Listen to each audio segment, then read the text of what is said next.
So, you want to fly a drone in Japan? It can seem pretty complicated, right? Well, it really doesn't have to be. In this explainer, we're going to cut right through all the legal jargon in the official flight safety manual and give you a super clear guide to flying safely and legally. Let's get you ready for takeoff. Here's the game plan. We'll kick things off with the absolute basics. What does the law even count as a drone? Then we're jumping into the core rules, the where and the how of flying. After that, we'll look at the different risk categories for flights, what your duties are as a pilot, and finally, what happens if you decide to break the rules. All right, first things first. Before we can even talk about the rules, we got to be on the same page. What does Japanese law actually define as a drone? Well, officially, they call it an unmanned aircraft. Yeah, Japan's aviation law is incredibly precise. You won't find the word drone in there.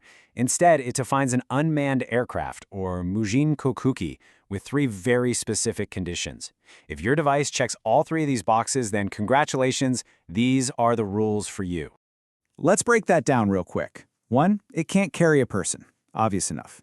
2, it's got to be flown by remote or autopilot. And 3, and this is the big one for most of us, the total weight, and that includes the battery, has to be 100 grams or more. So while some of those tiny toy drones get a pass, pretty much every camera drone out there falls right under these rules. Now here's where the law is actually kind of brilliant in how it's set up.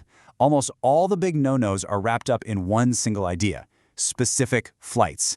Seriously, if you can get your head around this one concept, you'll understand the heart of Japan's drone laws. You should think of specific flights, or tokute hiko, as the master list of things you just can't do without asking for permission first. The government has basically identified these flights as being a bit more risky to people or property, so the default answer is no unless you get approval. And this whole idea is neatly organized into 2 simple pillars. The first is all about where you fly, the specific locations and altitudes that have restrictions. The second is about how you fly, the actions that are restricted, and this applies no matter where you are.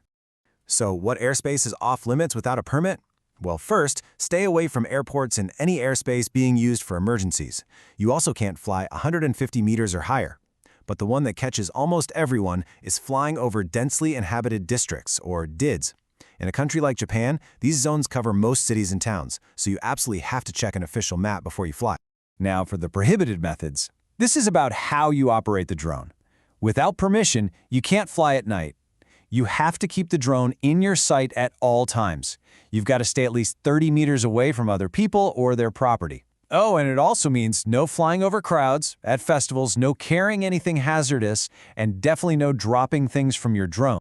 Okay, so let's say you do need to perform one of these specific flights. Well, the law doesn't just lump them all together. Your flight is going to be classified into one of 3 risk categories, and that category determines just how much paperwork and certification you're going to need. Category I is easy. It's any flight that is not a specific flight. You're following all the rules, so no special permission needed. Category 2 is for a specific flight, but, and this is key, you've secured the area below, like maybe you cordoned off a private field. Category 3 is the highest risk. That's a specific flight over a public space, like a busy street, where you have no control over who might be underneath. That one's going to require the highest level of pilot and aircraft certification. But the law isn't just about the where and how. It also puts a ton of responsibility directly on you, the pilot. Let's cover your non-negotiable duties. This quote from the manual really just sums it all up.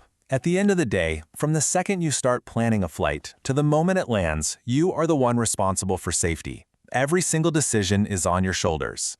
And these obligations are crystal clear. Absolutely no flying under the influence of alcohol or drugs, that's a huge one. You have to perform a thorough pre-flight check every single time. You have a duty to constantly be on the lookout for other aircraft. And you can't fly like a jerk, making loud noises or aggressive moves. And finally, if you're doing a specific flight, you better have your paperwork on you. So what happens if a pilot just ignores all this? Well, let's just say the law does not mess around. The consequences are serious, and they are spelled out very, very clearly.